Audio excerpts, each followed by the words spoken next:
Sejam todos muito bem-vindas, bem-vindos. Hoje, então, é a live 3 dessa jornada de aquecimento aí para o nosso mini curso. O objetivo dessa jornada, então, não é trazer técnicas, mas temas relevantes em relação ao tingimento natural, tá? Assuntos aí que envolvam o uso, bom uso, oportunidades em relação ao tingimento natural. A ideia é abordar, sim, assuntos importantes para que vocês que estão aí entrando nesse mundo já compreendam muitas coisas envolvidas, né, em relação a isso. Então, muito mais do que aprender técnicas, aprender a teoria que envolve o tingimento em si. Como eu disse, vou falar de fisiologia vegetal lá no mini curso, para que vocês compreendam o que faz um corante sólido, né, o que faz um corante ser durável no tecido, não alterar a cor, certo? E também temas que envolvam aí o bom uso, boas práticas em geral, certinho? Na segunda-feira, então, eu coloquei a sustentabilidade ambiental, né? Essa visão sobre o aspecto ambiental do tingimento natural como uma oportunidade, um ponto positivo, porque cresce a cada ano o número de consumidores que buscam por produtos de menor impacto ambiental, tá? Entretanto, falar em sustentabilidade não é falar apenas de meio ambiente. O termo sustentabilidade é muito mais amplo, né? Então, a sustentabilidade, ela tem pelo menos 3 pilares, um deles o ambiental. Então, no ambiental, a gente assume que os recursos são finitos, os recursos ambientais são finitos, e a gente age no sentido de usar apenas o suficiente, né? Não sei se vocês já ouviram falar da sobrecarga da Terra, né? Então, a cada ano a Terra oferece um X de recursos. A gente usar acima desse X de recursos, a gente está tirando das gerações futuras, né? E a cada ano, nos últimos anos, esse dia da sobrecarga da Terra, ou seja, o dia que a gente consumiu todos os recursos para aquele ano, ele vinha acontecendo cada vez mais cedo. Curiosamente, o ano passado, 2020, ele, pela primeira vez, ele saiu dessa tendência e ele veio mais tarde. Eu não me lembro exatamente quanto tempo mais tarde, né? Então, a ideia do pilar ambiental da sustentabilidade é isso: a gente usar os recursos com... entender que os recursos são finitos e não tirar esses recursos das futuras gerações. Então, sustentabilidade, ela é atrelada a tempo, né? Esses recursos, eles precisam estar aí disponíveis ao longo do tempo para que as futuras gerações também possam permanecer e sobreviver, certo? Já sobre os aspectos econômico e social, o que envolve a sustentabilidade? Econômico, porque pensando a sustentabilidade sobre o ponto de vista de empreendimentos, indústrias, setores produtivos, embora a gente tenha que deve observar as questões ambientais, esses empreendimentos todos eles precisam sobreviver também economicamente. Do contrário, qualquer empresa quebra, e isso afeta diretamente o social e também o ambiental, né? Porque se esses empreendimentos ao mesmo tempo não conseguem sobreviver economicamente, acaba pressionando novamente o aspecto ambiental, né? Quando a gente, por exemplo, pensa em uma empresa que está muito focada no social e no ambiental, e por isso ela não gera renda, ela vai quebrar.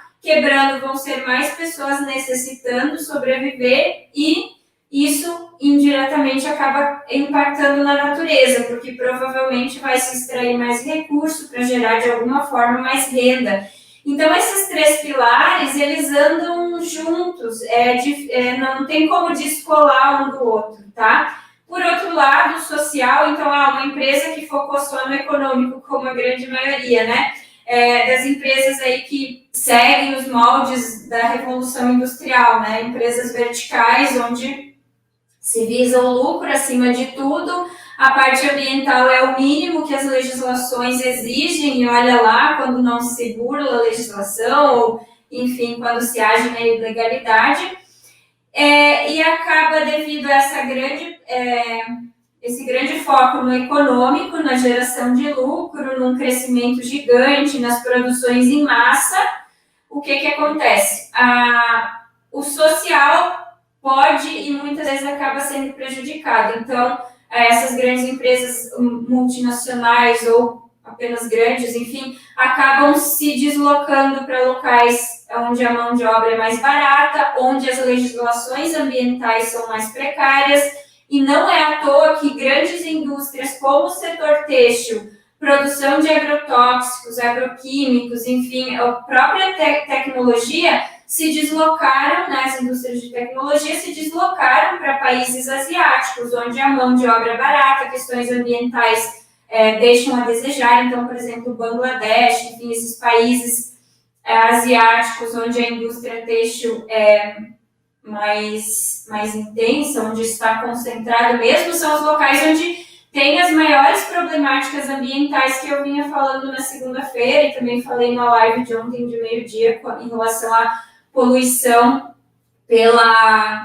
pelos tingimentos e beneficiamentos, né? Então, sempre que um pilar ele domina sobre o outro, acaba virando uma bola de neve, né? Porque esse pilar econômico que está sendo muito enfocado, está gerando muito lucro, ele, ao prejudicar o meio ambiente, ele não vai se sustentar no futuro, porque vai exaurir esses recursos, né? E a questão social vem junto também, né? Na verdade, a questão social é mais grave, porque aí, por exemplo, famílias aí necessitadas acabam, por simplesmente precisar sobreviver, acabam aceitando esse tipo de renda, às vezes miserável, trabalho escravo, porque simplesmente precisa sobreviver. Então, quando um pilar como o econômico se sobressai demais, ele sim acaba gerando muito lucro, porém faz com que isso não se sustente no longo prazo, porque vai exaurir recursos, né? E outras questões mais graves. Então, a sustentabilidade, ela tem que pensar nesses três pilares, ela tem que ter um equilíbrio. Assim como eu falei dos tamponamentos da ecologia, né? Ecologia de populações, que eu falei no começo em relação ao ambiente, né? A dinâmica da natureza, tá? Então, até isso, né? A gente tem que se inspirar na natureza, né? Nesses mecanismos de equilíbrio para pensar também nos negócios, certo? E teria também um quarto pilar, que é o cultural, que muito pouco se fala, mas que envolve o quê? Que não apenas o social, ou seja, uma renda justa, trabalho em boas condições, com dignidade, né? Não apenas isso, mas que a cultura local, né? Os quesitos culturais também sejam valorizados, né? Então, aquela coisa de que vem uma grande indústria e modifica todo um sistema, toda a forma de vida de um local, ou tentar pressionar no sentido de, né, mudar hábitos das pessoas, seja em qualquer aspecto que for, ou mesmo a questão da biopirataria, da apropriação cultural, né? Que acontece também muito com grandes multinacionais que vão em comunidades tradicionais indígenas buscar plantas medicinais para desenvolver medicamentos em cima disso, e essas populações jamais são beneficiadas pelo resultado final, que é uma grande geração de renda a partir disso, né? Isso é muito comum, inclusive. Ou buscando, inclusive, processos, né? Processos para desenvolver processos industriais em cima de conhecimentos tradicionais. Então, acabam se apropriando também de aspectos culturais, sem que as pessoas que detêm esses conhecimentos tradicionais recebam, de alguma forma, algum retorno por isso, né? Então, vai assim ao absurdo de vir, por exemplo, para o Brasil, pegar uma planta, desenvolver um produto em cima daquela planta, mas que aquele produto já era feito pelas populações tradicionais e patentear um produto, né? Se eu bem me lembro, quando eu estava na faculdade ainda, acho que isso aconteceu com o cupuaçu e o cupulate, mas eu acho que depois a justiça se conseguiu liberar essa patente, ou seja, alguém tentou patentear o cupuaçu, que seria um chocolate a partir do cupuaçu em vez do cacau, né? Mas o cupuaçu, assim como o chocolate originalmente, era produzido pelos nativos, né? A partir da fruta. Mais ou menos nesse sentido. Então, também teria esse aspecto cultural. Trazendo aqui para a nossa realidade, para o nosso assunto, que vocês estão aqui para isso, que é o tingimento natural, né?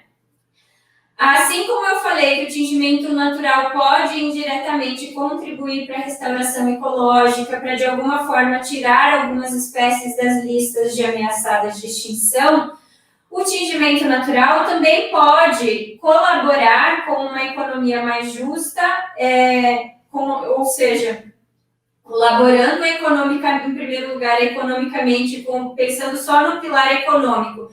Então, colorir as peças naturalmente, além de diminuir impactos ambientais, agrega valor aos produtos, né? Então, imaginem um produto de design, de moda, têxtil aí, com o tingimento natural. Vão ser peças exclusivas, peças únicas, enfim, algo super diferenciado. Então, pessoas, consumidores, que já têm um olhar mais sensibilizado em relação a questões ambientais, elas vão ver nesse produto algo diferenciado, de valor, de maior valor, né? Então,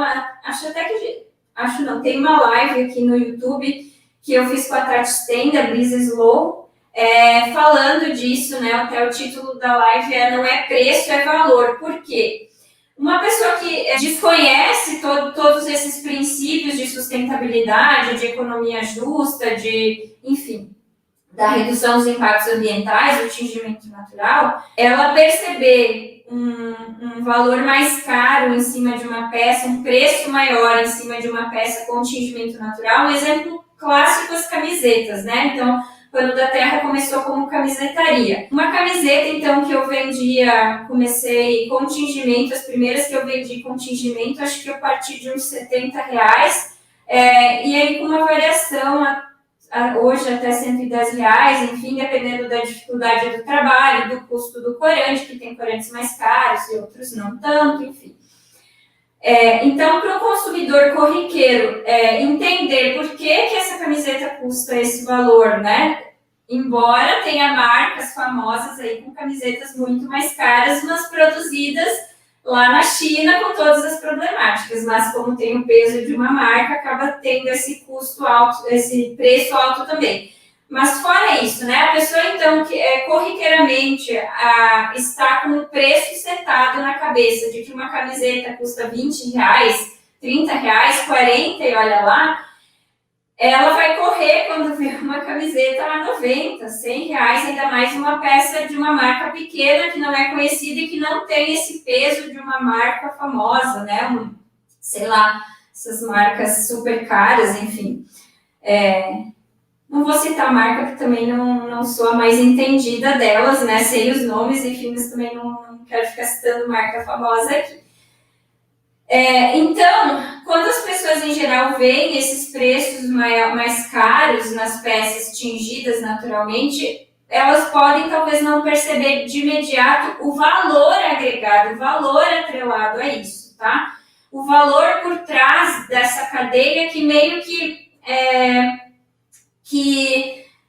quase que automaticamente ela é mais justa, ela é mais circular ou mais horizontal. Por quê?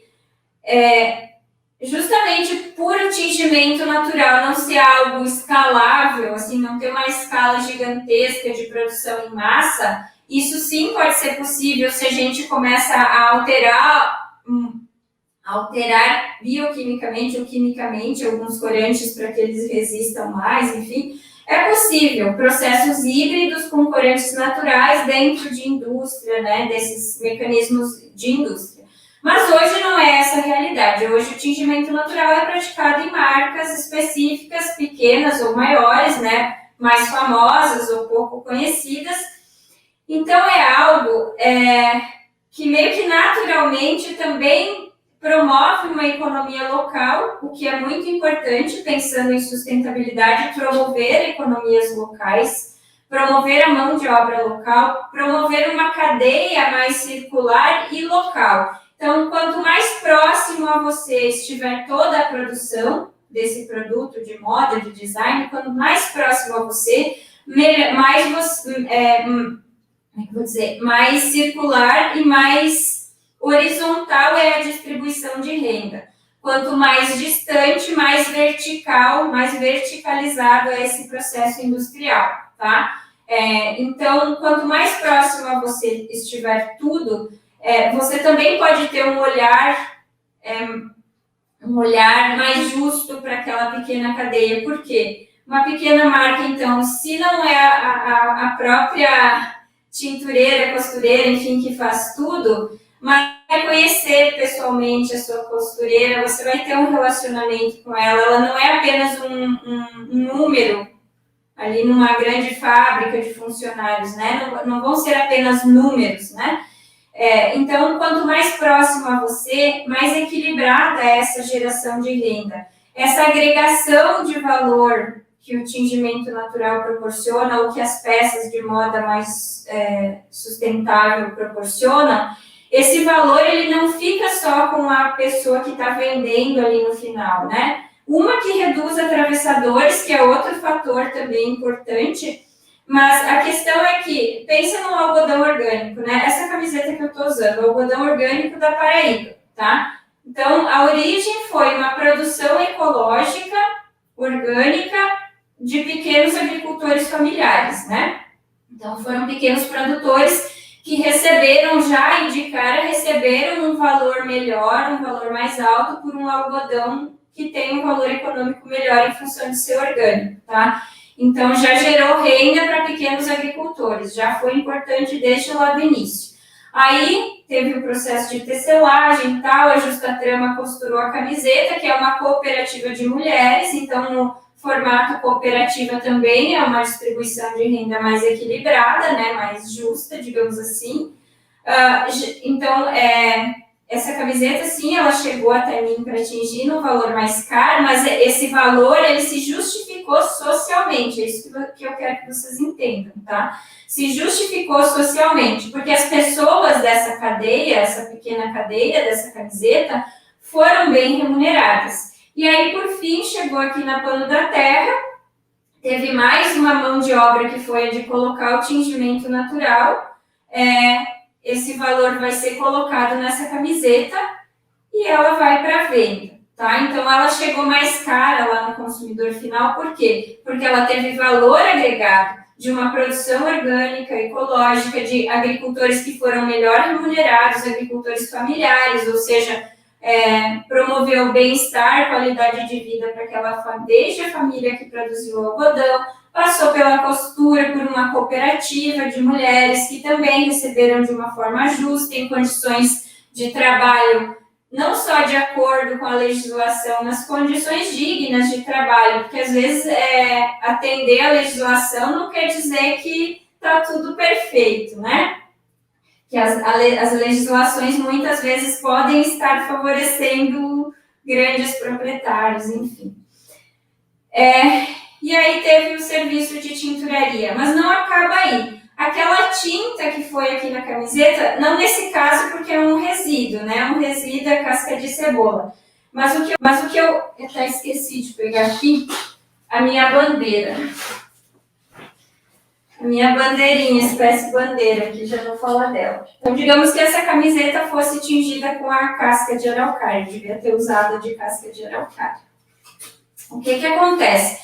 Assim como a produção do algodão, que é um algodão de maior valor percebido, então os agricultores receberam melhor por ele, um produto desse daqui, só para vocês perceberem o impacto disso aqui. Eu sou idealizadora da Pano da Terra. A Pano da Terra, como eu falei segunda-feira, ainda é uma microempresa. Eu tenho muito pouco ajuda para conduzir tudo isso que vocês veem aí nas redes. Mas mesmo assim, tão pequenininha, eu me orgulho de já ter feito uma movimentação com um impacto bem interessante, que é o que eu até comentei segunda-feira na live da 1 da tarde. Para coletar essa casquinha aqui, não é uma simples coleta envolvida, e não vou nem falar da questão ambiental envolvendo isso, porque já falei segunda noite aqui. Mas essa casquinha aqui começou com uma família coletando, né? De um agricultor que é da cadeia solidária das frutas nativas. A Pano da Terra, então, faz parte dessa cadeia solidária. É um empreendimento que faz parte dessa cadeia solidária. O que é uma cadeia solidária? Nessa cadeia, a gente tem consumidores, comerciantes, produtores rurais, pequenos empreendimentos que usam matéria-prima, né? Formando, então, uma cadeia de pessoas envolvendo o uso das frutas nativas. Mas não entra apenas as frutas nativas, entram outros produtos de interesse, principalmente produtos de espécies nativas, cuja coleta e extração seja sustentável. Então, todos esses agricultores, aliás, a maioria deles, e é meio que um critério, assim, ter a certificação junto ao órgão ambiental do Estado para essas coletas, esse extrativismo, tá?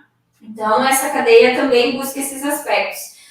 Então, a cadeia solidária das frutas nativas. Com a minha movimentação, como empreendimento dentro dessa cadeia, a minha movimentação nesse meio da tinturaria natural, então eu comecei com um produto, né? Um produto que é o que o meu tamanho permitiu até o momento.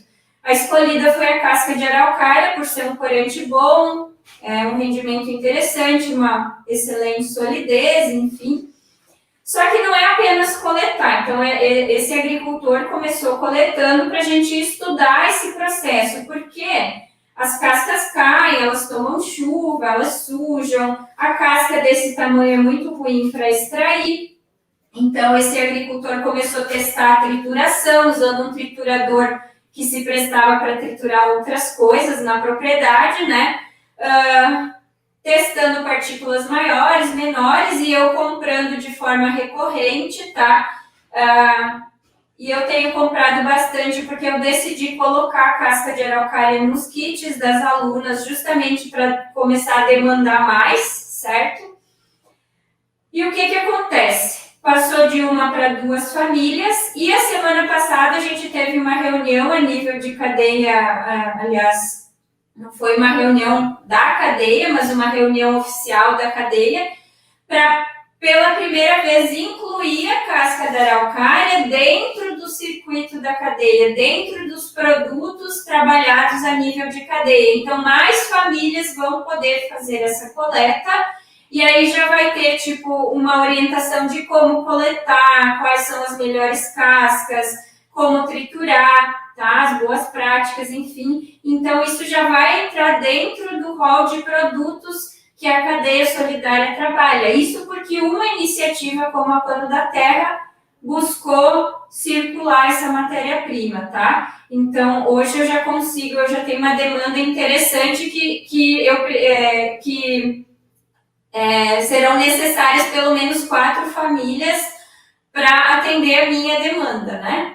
E está só no começo, faz só um ano que a gente faz isso. E pensando em agricultor familiar, essa renda, ela tem um impacto interessante na renda anual, tá? Para muita gente pode parecer pouco dinheiro, mas para quem vive a realidade da agricultura familiar, poder ter uma renda a partir da coleta de um produto que você não precisou investir para produzir, ou seja, de bom grado, a natureza te deu, basta coletar e você não está nem prejudicando aquelas plantas para coletar.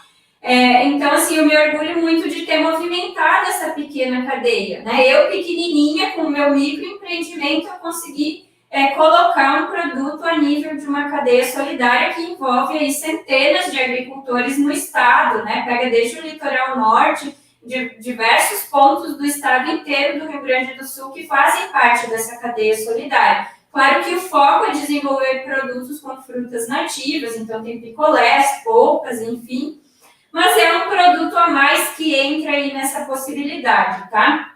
E outra coisa que eu queria trazer aqui, até vi num perfil qualquer aqui no Instagram mais cedo, falando da economia da abundância, que vai muito ao encontro da sustentabilidade, porque há um movimento de mudança no sentido assim, de deixar um pouco de lado a competição e perceber como as trocas nos permitem crescer mais, ao contrário da competição, que ela age muito no sentido da degradação, exaurir os recursos em geral. Tá? Então, digamos assim, se eu só quisesse aqui dar meu curso de tingimento natural e tô nem aí para o resto, isso aqui já teria sumido do contexto, né?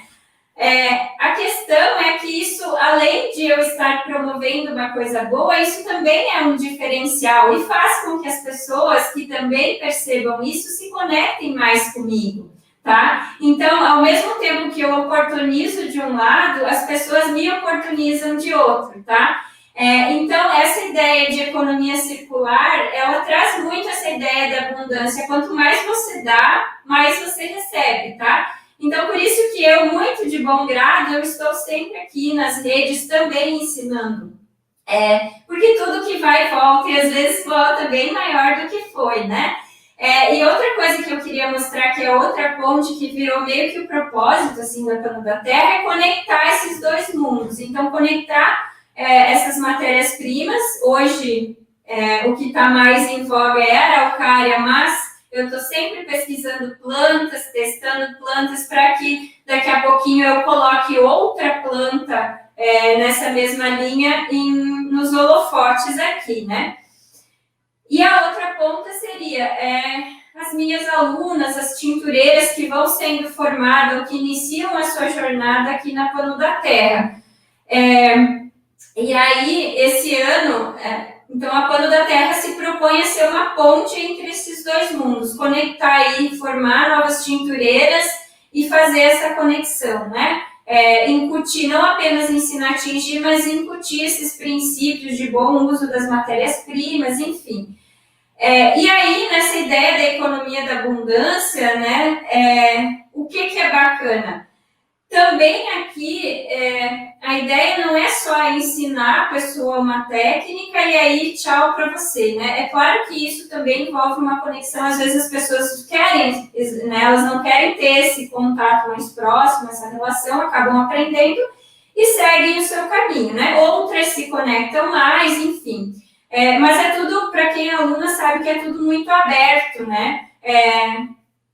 Ofereço, assim, alguma coisa, se a pessoa de bom grado aceitar, legal, senão cada um tem o seu caminho e tá tudo bem, né?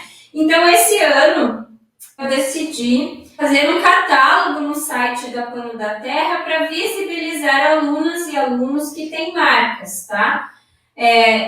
A Pano da Terra já passou da marca dos 100 alunas, na grande maioria são alunas, né?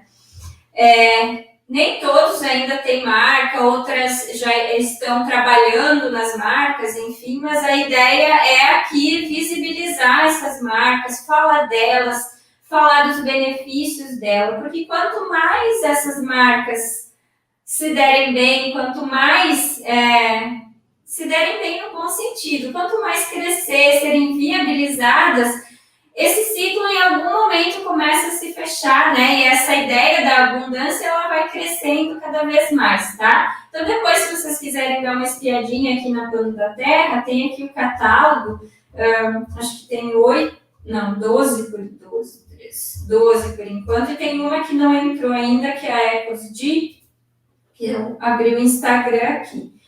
A Diana, por exemplo, vou pegar como exemplo, ela já produzia babadores, fraldas reutilizáveis, daquelas fraldas de pano, absorventes reutilizáveis e tal.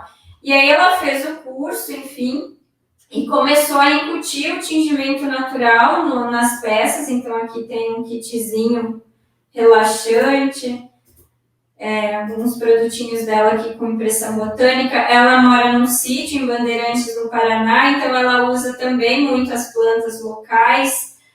Tem trabalhos bem bacanas aqui. Aqui, olha que lindas impressões que ela faz, né? Nessa mesma linha tem a Novelaria Santa Marta, do Café Tintório de sexta-feira. Também ela produz as ovelhas corridale na propriedade. Então, produz a lã, faz todo o beneficiamento da lã, fia a lã e tinge somente com plantas que ela coleta na propriedade. Também uma plantas nativas, ela está em processo de certificação para fazer essa coleta de forma legalizada. A Bia que fez aqui também, que já trabalhava com tecidos, banco de tecidos, com toda uma proposta sustentável, e incluiu mais o tingimento natural aí para agregar mais valor às peças, né? E aqui o Danilo, da Plantar e Vestir, que ele está implantando um sistema agroflorestal com enfoque têxtil, e claro que está ainda em fase inicial, envolve muito estudo, muito conhecimento, mas é bem bacana. A Keila, aqui, que é artista plástica, aplica muita impressão botânica em cartões, né, cadernos, enfim, é bem lindo o trabalho dela. A Tintos, da Estela, que tem produtinhos também com tingimento natural, faixas de cabelo, camisetas. A Fontanarte tem macramê, né, para decoração. Daqui uns dias vocês vão ver aqui no cenário alguns macramês aí da Fontanarte, mãe e filha, enfim. Aqui em cima eu pulei a Chibé também, que também é mãe e filha, que trabalham juntas, B Tinturaria. A Pamela tem um ateliê de aluguel de roupas, né, para festas. Já trabalha nessa linha mais sustentável, tentando reutilizar produtos nas criações, e agora também vai incluir mais o tingimento natural, tá? A Vivi da Eco Casa Decor tem muitos projetos sociais. Aqui também a Ana Luz Tear também trabalha com lã. A Café Tingimento Natural também esteve no Café Tintório, está começando agora também com peças com tingimento natural, tá? Então a ideia dessa economia da abundância é a gente sempre fortalecer o nosso entorno, né? Conhecer quem está envolvido na cadeia e promover isso o máximo que a gente puder. E quanto mais a gente faz isso, isso volta, mais isso volta. E não é fazer para voltar, aquela coisa, né? Não é dar esperando receber, né? É fazer de bom grado, e isso acaba se tornando muito gratificante. É uma coisa muito bacana e assim, até fico pouco emocionada de falar que a casca da araucária eu coloquei também para venda na loja virtual da Pano da Terra, para além do consumo que eu tenho, que eu falei que já vai movimentar 4 famílias, para tentar estudar esse mercado para viabilizar outros comércios. E aí, nessa reunião que eu estava fazendo, que eu fiz com a agricultora e da cadeia solidária, a gente estava discutindo isso, porque a ideia da cadeia é: se eu preciso de matéria-prima para atingir, primeiro eu vou buscar dentro da cadeia solidária, tá? Se eu não encontrar um produto dentro da cadeia solidária, eu busco fora, mas sempre que eu conseguir dentro da cadeia, eu vou buscar dentro da cadeia solidária, tá? E aí até ele comentou, mas então, né, eu acabo, não é que eu queira ser atravessadora e não tenho o menor interesse em ser a atravessadora dessa casquinha, mas hoje é a forma como está se viabilizando. Se daqui a pouco surgir, lá em São Paulo juntou meia dúzia de tintureiras, sei lá, e que querem comprar uma grande quantidade, a ideia não é eu comprar e revender. Eu, de bom grado, vou passar o contato. Por enquanto está aqui dessa forma, porque é algo orgânico, algo natural, mas não que necessariamente vai funcionar dessa forma, mas é a forma que hoje a gente consegue colocar, pelo menos para testar esse pequeno comércio das casquinhas, né? Que já envolveu aí uma pequena tecnologia envolvida para fazer a coleta da melhor forma, armazenar da melhor forma, triturar da melhor forma, né? Outro detalhe importante, eu sei que num processo produtivo a gente tem que ter uma margem de lucro para o negócio sobreviver.